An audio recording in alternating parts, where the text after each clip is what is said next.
Does it pay to work, or does welfare pay more? Now, according to a new Cato Institute report, the U.S. welfare system pays more than minimum wage jobs in 35 states. So how can someone afford to work when he can make more money by not working? Fox News contributor Herman Cain joins us. Nice to see you, sir. Thank you very much, Greta. Happy to be with you. So, sir, tell me, why would anyone work if you get paid, if you make more money getting benefits or welfare or some public assistance than if you work a minimum wage job?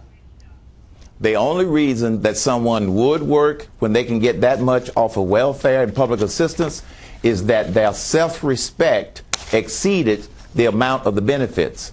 The good news is I have known some people who, even though they could have matched their minimum wage income, would rather take that rather than the benefits. And the reason, Greta, is quite frankly...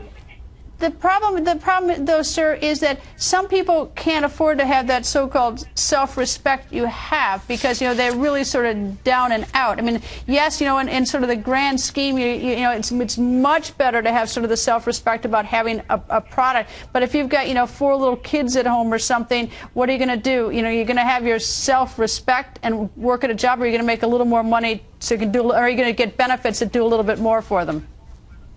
Well, in that particular case that you described, you're absolutely right.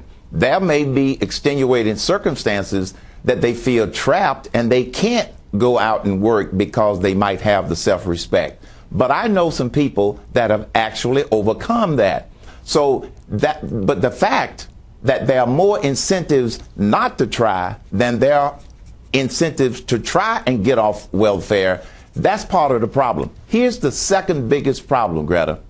There are 126 quote-unquote welfare public assistance programs. And some people have figured out not only how to take advantage of the loopholes, but the sinkholes.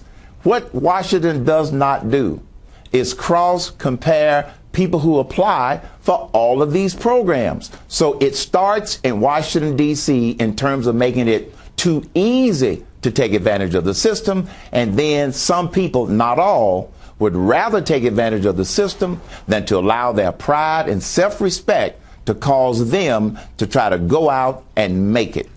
All right, now we only have 30 seconds, but this is a big question for 30 seconds. How do you wean somebody off public assistance knowing that they can make more money than if they get a minimum wage job?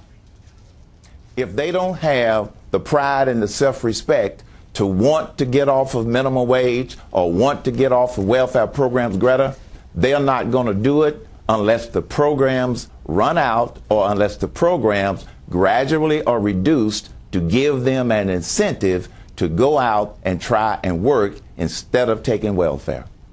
Do you think that this administration has helped the very poor? Are they better off now than they were 7 years ago, or are they worse off? I think that the poor are worse off under this administration, based upon just one statistic. The number of people that are now on food stamps and the number of people that have gone on food stamps in the last 4 years is twice the number of new jobs that have been created. When you make it easier for people to get food stamps, easier for people to game the system with 121 programs, Greta, there will be some people who will do that intentionally and not try and get off of the assistance programs because of sinkholes, not just loopholes. Mr. Cain, thank you very much, sir. Nice to see you. Thank you, Greta. Same here.